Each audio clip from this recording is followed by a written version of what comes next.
যৌতুক লাগবে। যৌতুক বগুড়াতে বেশি লাগে, গাইবান্ধাতে লাগে, রংপুর, দিনাজপুর, লালমনিরহাট, নীলফামারী, কুড়িগ্রাম, পঞ্চগড়, ঠাকুরগাঁ এসব এলাকায় বেশি লাগে বলে আমার অবগতি। তবে চাঁপাইনবাবগঞ্জে লাগে, কিন্তু এরকম লাগে তা আমার জানা নাই। বহু কাপুরুষ এখানে বসে আছে যে বেটার কাউ যৌতুক নিয়েছে। লজ্জা হয় না বাপ বেটাকে? ভিক্ষা করে খাবে। এই ছেলে, তোমরা বাপ বেটাকে তো আমি ভিক্ষা করে খেতে বলেছি। বেটা, তোমাকে আর তোমার বাপের আমি 5 পয়সা দাম দিই না। তোমার কাঁদলেই কি আর হাসলেই কি, তোমাকে খারাপ লাগলেই কি আর ভালো লাগলে কি? কাপুরুষের বাচ্চা, কাপুরুষ যৌতুক নিবে কেন? তোমাকে আমি ভিক্ষা করে খাওয়ার জন্য পরামর্শ দিয়েছি, তবে আমি ভিক্ষা করে খেতে বলিনি। আমি বলেছি মানুষের বাড়িতে কাজ করে খেতে হবে। আমি বলেছি চকলেটের ব্যবসা করতে হবে। আমি বলেছি কাপড়ের ব্যবসা করতে হবে। আমি বলেছি কলা বিক্রি করে খেতে হবে। আমি বলেছি মানুষের বাড়িতে কাজ করে খেতে হবে। যৌতুক নিতে হবে কেন? 24 ঘন্টার মধ্যে যৌতুক ফেরত দিতে হবে। একজন লোক আমার কাছে এসেছে, সে ফারায়েজের ওপরে, জমি বন্টনের উপরে করছে, পিএইচডি করছে। তা আমার কাছে এসেছে তথ্য নিতে। তথ্যের এক পর্যায়ে আমাকে বলছে, আপনার আব্বা মারা গেছেন? তা আমি বললাম হ্যাঁ মারা গেছেন। তা আপনার জমি জায়গার খবর কি? আমি বললাম আমার বাপকে মাটি দিয়ে আসার পরে আগে জমি ভাগ করেছি, তারপরে খাওয়া দাওয়া। যদিও জমি আমি চিনি, আমার ছোট ভাই চিনে না।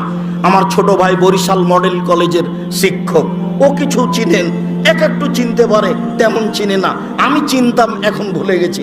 ভাগ হয়েছে ঠিকই, আমরা জমি জায়গায় যায় না। আমার বোনের স্বামীরাই জমি চাষ করে, ওরাই কিভাবে দেখাশোনা করে, ওর ভুরক্ষেপও করি না। এই ছেলেই, তোমাকে আমি বলিনি তোমার দাদা মারা গেছে 10 বছর হলো, তোমার বাপ এখন ওই জমি খাচ্ছে? তোমাকে বলেছি যে তোমার দাদা মারা গেছে 10 বছর হলো, তোমার বাপ জমি সকলে নিবে, সকালে নিবে, আর তোমার ফুফু বিকেলে নিবে, এরকম না, একসাথে নিবে, একসাথে নিবে।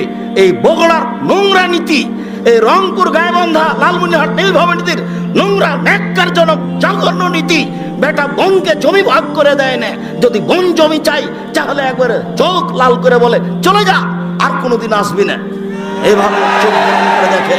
এই ছেলে, তোমাকে বলে যাচ্ছি, তুমি আজকে তোমার বাপকে বলে দিও, ফুফুর জমি খেতে দুনিয়াতে আসেনি, ভাগ্য নিয়ে এসেছি, ভাগ্য ছাড়া আসেনি।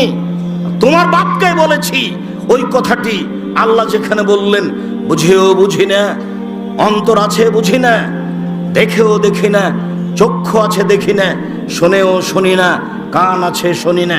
দেখেও দেখে না ওরা, চক্ষু আছে দেখে না, শুনেও শুনে না ওরা, কান আছে শোনে না, জেনেও বুঝেও বুঝে না ওরা, অন্তর আছে বুঝে না।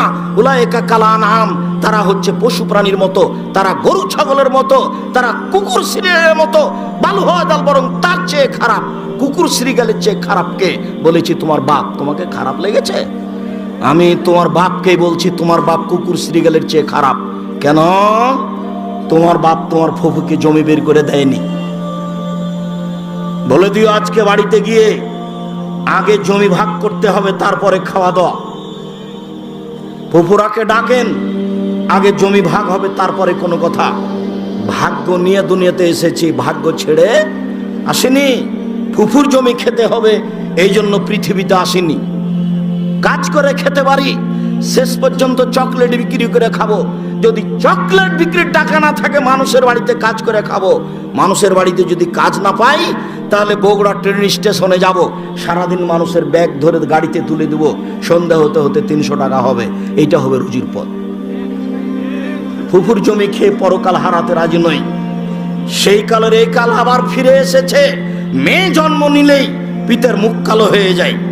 মহান আল্লাহ বলেন, ওয়াইদাল মাউদাতু সুইলাত বিআইয়ি দামবিন কুতিলাত, সেদিন তাদেরকে জিজ্ঞাসা করা হবে, বলো তো ও মেয়ে, তোমাকে কোন অপরাধে হত্যা করা হয়েছে?